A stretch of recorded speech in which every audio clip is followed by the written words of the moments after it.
জিহ্বা দিয়ে রাস্তা পরিষ্কার করে দেওয়া হচ্ছে। আমরা এটা তীব্র নিন্দা ও প্রতিবাদ জানাচ্ছি। তারা ইতিহাসকে বিকৃত করেছে এবং নানা ধরনের উদ্ভট তথ্য উপস্থাপন করেছে। এটা হলো মুদ্রার এই পিঠ আর ওই পিঠ। আজকে আমরা দেখেছি ঢাকা 17 আসনের যে আমাদের প্রতিদ্বন্দ্বী দলের প্রার্থী, সে ক্যান্টনমেন্টে প্রবেশ করার সময় ওখানকার যে দায়িত্বরত সেনা কর্মকর্তাদের সাথে বাকবিতণ্ডে জড়ায় এবং অত্যন্ত বিশ্রী ভাষায় তাদেরকে অপমান করে এবং পুরা সেনাবাহিনীকে অপমান করেছে এবং তাদেরকে এমনও কথা বলেছে যে জিহ্বা দিয়ে রাস্তা পরিষ্কার করে দেওয়া হচ্ছে। এই ধরনের অবমাননাকর বক্তব্য সেনাবাহিনীর পক্ষে দিয়েছে। তো আমরা এটা কোনোভাবেই মেনে নিতে পারি না। আমরা এটা তীব্র নিন্দা ও প্রতিবাদ জানাচ্ছি এবং আমরা জনগণকে খালি বলতে চাই যে তাদের আসল চেহারাটা দিন দিন উন্মোচন হয়ে যাচ্ছে। তাদেরকে আগামী 12ই ফেব্রুয়ারি সর্বসাধারণ যাতে ব্যালটের মাধ্যমে জবাব দেয়, সেই আহ্বান আমরা জানাচ্ছি। ইতিপূর্বে আমরা দেখেছি যে আওয়ামী লীগের সময় তারা ইতিহাসকে বিকৃত করেছে এবং নানা ধরনের উদ্ভট তথ্য উপস্থাপন করেছে।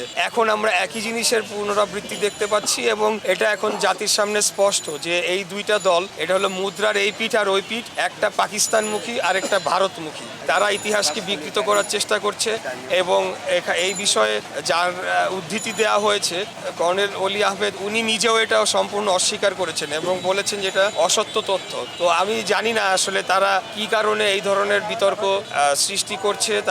আমি বলবো যে এটা আসলে বাংলাদেশের জনগণ এটা কোনোদিনও মেনে নিবে না এবং আগামী 12 তারিখেই তারা ব্যালটের মাধ্যমে তাদের জবাব পেয়ে যাবে।